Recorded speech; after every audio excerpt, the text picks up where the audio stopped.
English నేర్చుకోవడం, అనర్గళంగా మాట్లాడడం మీ కల? వెంటనే కాల్ చేసి క్లాసెస్‌కి రిజిస్టర్ అవ్వండి.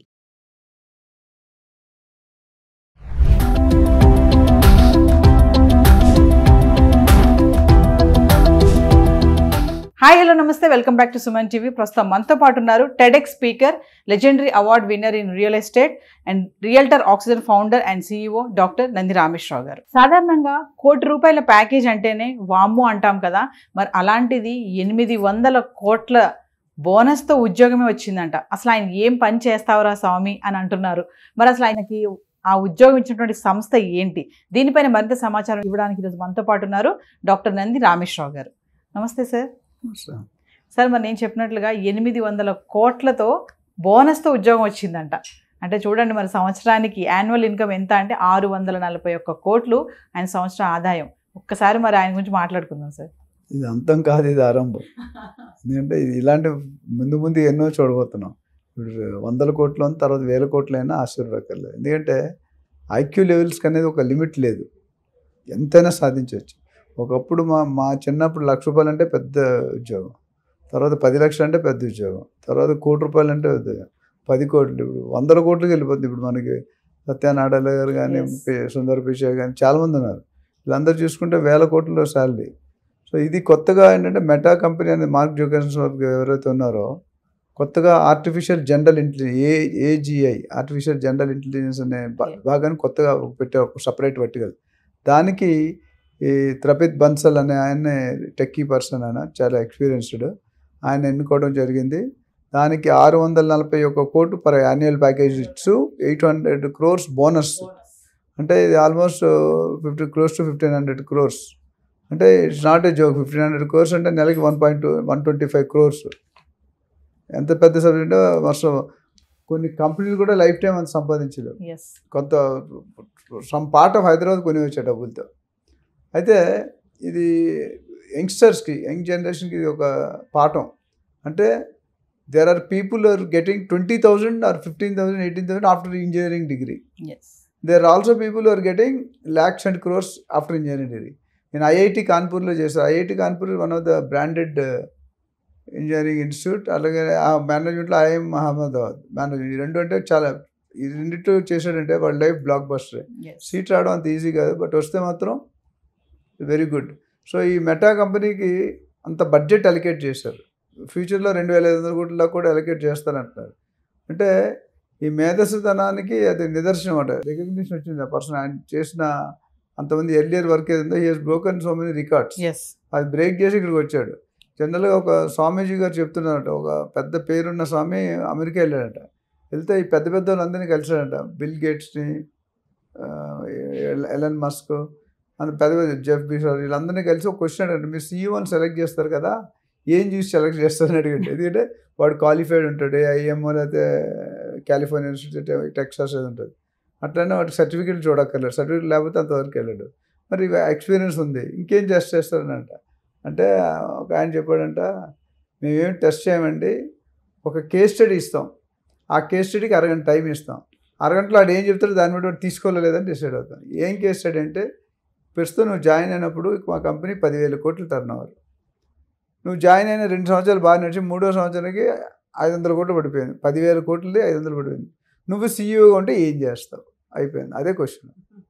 అది ఎందుకు చెప్తానంటే intelligence there is no limit. ఇప్పుడు మనకి ఇక్కడ చూసుకుంటే హైదరాబాద్లో కూడా there are different types of colleges.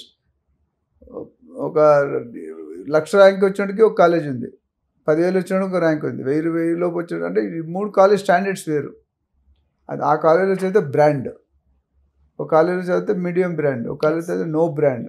డబ్బులు లేవు, పూర్ పీపుల్ ర్యాంకులో డబ్బులున్న ర్యాంక్ రాకపోతే కూడా ఇయ్యరు. కొంతకాలం మేనేజ్ చేసి కొంతకాలం మేనేజ్ చేయాలి. ఇక్కడ నేను IIT చదివిన వల్ల IITలు అంటే IIT కానీ బిట్స్ కానీ కొన్ని ఉన్నాయి. ఏంటంటే they will teach you how to develop skills.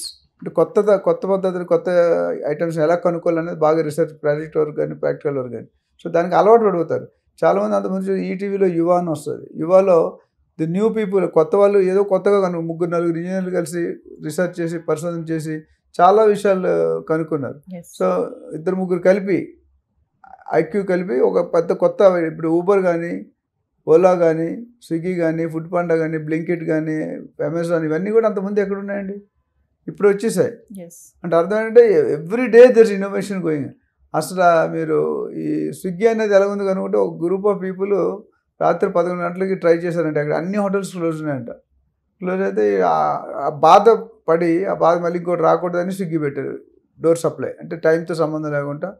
So ఒక చిన్న ప్రాబ్లం నుండి ఏదైనా ఇష్యూ ఒక ప్రాబ్లం ఉంటే ప్రాబ్లం సొల్యూషన్ ప్రొడక్ట్ అయిపోతుంది.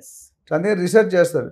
ఎప్పుడైనా మనం బిజినెస్ చేసినప్పుడు ఏం చేస్తామంటే ప్రస్తుతం ఏదైనా ఎక్స్ ప్రోడక్ట్ తీసుకుంటే ఆ ప్రోడక్ట్ డిమాండ్ ఎంత ఉంది, సప్లై ఎంత ఉంది, గ్యాప్ ఉందా, ఎక్కువ ఉందా, ఎక్సెస్ ఉందా, అవన్నీ చెక్ చేసుకుని ఎక్కడైతే గ్యాప్ ఉందో ఆ గ్యాప్ని కవర్ చేయడమే R&D.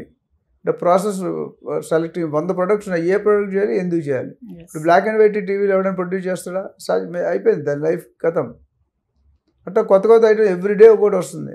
నేను ఒక వాషింగ్ మెషిన్ చూశాను, వాషింగ్ మెషిన్ చూసి ఒక ఫీచర్ చెప్పాడు సేల్స్ మేనేజర్. అంతకుముందు 3 నెలలు చూసాను, నచ్చలే. ఒక పర్టికులర్ కంపెనీకి చెప్తే తీసుకున్నాం. తీసుకున్న తర్వాత ఒక 1 వీక్ తర్వాత నేను మేడం ఏం చేశారంటే పాన్ కార్డుతో మెషిన్లు వేస్తారు, అయిపోయిందని ఇంక మేము కొత్తది అప్లై చేసుకున్నాం. తర్వాత చూస్తే హాఫ్ అన్ అవర్ ఎంత టైం పెడతారు కదా, ఆటోమేటిక్ తీసిన తర్వాత ఆ కార్డుని సపరేట్ డ్రై చేసి పక్కన పెట్టింది. అసలు అది పాసిబుల్లా జరిగింది, అది మా ఇంట్లో ప్రూఫ్ ఉంది. అంటే ఆ ఫీచర్స్ అన్నీ కనుక్కున్నారు. అంతమంది వాషింగ్ అంటే బట్టలు ఉతకడం, బట్ ఈ ఫెసిలిటీస్ ఉంటాయని నాకు తెలియదు. అట్లా ఈయన ఎవరైతే మెటాలో జాయిన్ అయ్యాడో artificial emerging subject. So artificial AGIలో స్పెషలైజేషన్ ఉంది. గణాంక శాస్త్రంలో కూడా గ్రాడ్యుయేట్, మ్యాథమెటిక్స్ స్టాటిస్టిక్స్లో చేశాడు, ఫారెన్ యూనివర్సిటీ నుండి చేశాడు. సో ఇవన్నీ కూడా యాడ్ అయ్యి అంటే ఆయన స్కిల్తో పాటు విల్లు కూడా ఉంది ఆయనకి, పలాంటి సాధించాలి ఆయన కూడా అనుకొని ఉన్నాడు. 800 కోట్ల బోనస్, శాలరీ కాదు బోనస్ అది స్టార్టింగ్లో. తర్వాత మళ్ళీ ఈసాప్ ఆప్షన్ ఉంటుంది కంపెనీలో, ఒక షేర్ అనేది. సో ఆప్షన్లో ఇంకా బెనిఫిట్ ఉంటుంది. ఇప్పుడు జాయిన్ అయిన తర్వాత ఒక 2-3 సంవత్సరాలు సుందర్ పిచ్చై గారు లేకపోతే మన సత్యనారాయణ గారు చాలా తక్కువ రేంజ్లో జాయిన్ అయ్యారు, కానీ కన్సిస్టెంట్గా 15, 20, 30 సంవత్సరాలు వర్క్ చేసి ఆయన మేడ్ రికార్డ్స్. ఆ రికార్డ్స్ బ్రేక్ చేయాలంటే చాలా కమిట్మెంట్ ఉండాలి, చాలా ఫోకస్ ఉండాలి. మామూలు చదివినాడు రాడు. ఇప్పుడు ఇంక చాలామంది తెలంగాణలో నాకు తెలిసి 175 ఇంజనీరింగ్ కాలేజీలు ఉన్నాయి, అందరు సగం కాలేజీ ఫుల్ అవట్లేదు. ప్రతి కాలేజీకి 500 కంప్యూటర్. వీళ్ళందరూ బయటకు వచ్చి ఏం చేస్తారు, అందులో సబ్జెక్ట్ ఉన్నాడు రాణిస్తాడు, కానీ సబ్జెక్ట్ లేనాడు డబ్బులు తీసుకొని మ్యానిపులేట్ చేసి వీసాలు ఎందుకు స్కిల్ లేకుండా తీసేస్తున్నారు. అన్స్కిల్డ్ పీపుల్ మ్యానిపులేట్ చేసుకొని మేనేజ్ చేసుకొని వెళ్తున్నారు. సో ఓవరాల్గా ఇది మాత్రం కమింగ్ జనరేషన్ ఎవరైతే ఇప్పుడు ఇంజనీరింగ్ మిగతా డిగ్రీ చేస్తున్నారు వాళ్ళకి మంచి ఇన్స్పిరేషన్. ఇంత పాసిబిలిటీ ఉంది, అంత ఆస్కారం ఉంది, మనం కూడా చేయొచ్చు.